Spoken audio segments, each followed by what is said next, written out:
IPL చూసేటోళ్ళందరికీ నమస్తే.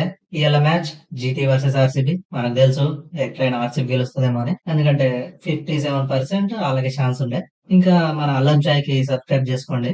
ఇట్లాంటి మంచి మంచి అనలైజేషన్ చెప్తా. ఎందుకంటే ఇయాల మ్యాచ్‌లో మెయిన్‌గా చూసుకుంటే మనకి బ్యాటింగ్‌లో అయితే సాయి సుదర్శన్ మస్తుండి. మొన్ననే ఆడిండు. గిల్ కూడా మంచిగా ఆడుతుండు. వీళ్ళిద్దరు మంచిగా ఆడితే ఇగ ఎంఐ జీటీ ఆడికపోతది. ఇక ఆర్సీబీ సైడ్ చూసుకుంటే మన విరాట్ అన్న ఎట్లనో ఫామ్‌లోకి వచ్చిండు. ఇగ కుమ్మి పారేస్తుండు. ఆయన గురించి మనం సెపరేట్ చెప్పక్కర్లేదు. ఇలా మ్యాచ్ చూసుకుంటే ఆయన ఆరెంజ్ క్యాప్ తో బయటపోవచ్చు.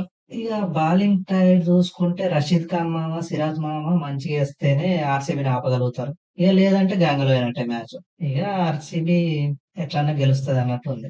ఎందుకంటే కృణాల్ పాండే బౌన్సర్ తీసుకుంటాడు. అది మనకు తెలిసిన విషయమే. ఇక భువనేశ్వర్ అజల్ కూడా అయితే మంచి మంచి ఇన్ స్వింగ్లు, అవుట్ స్వింగ్లు వేసుకుంటా మొన్ననే డీసీ వాళ్ళని ఎట్లా 75కి ఆల్అౌట్ చేసిండ్రో గట్లనే చేయొచ్చు. కానీ ఇది మ్యాచ్ అహ్మదాబాద్‌ల పెద్ద బౌండరీ ఉంటది. పిచ్ కూడా మంచిగానే ఉంటది. డ్యూ ఉండొచ్చు నైటు. సో, టాస్ గెలిస్తే కంపల్సరీ బౌలింగే చూజ్ చేసుకుంటది టీము. సో, చూద్దాం. మంచిగా జరుగుతది. ఆర్‌సీబీ గెలొచ్చు. ఇక లేదు అంటే మన ప్రిన్స్ గిల్ కూడా తక్కువ అంచనా ఎయలేం. ఆయన కూడా మంచిగానే ఆడతాడు. So, hope whoever wins the match. మంచి సమ్మరీ రిపోర్ట్స్ తోటి రేపొస్తా. Bye bye.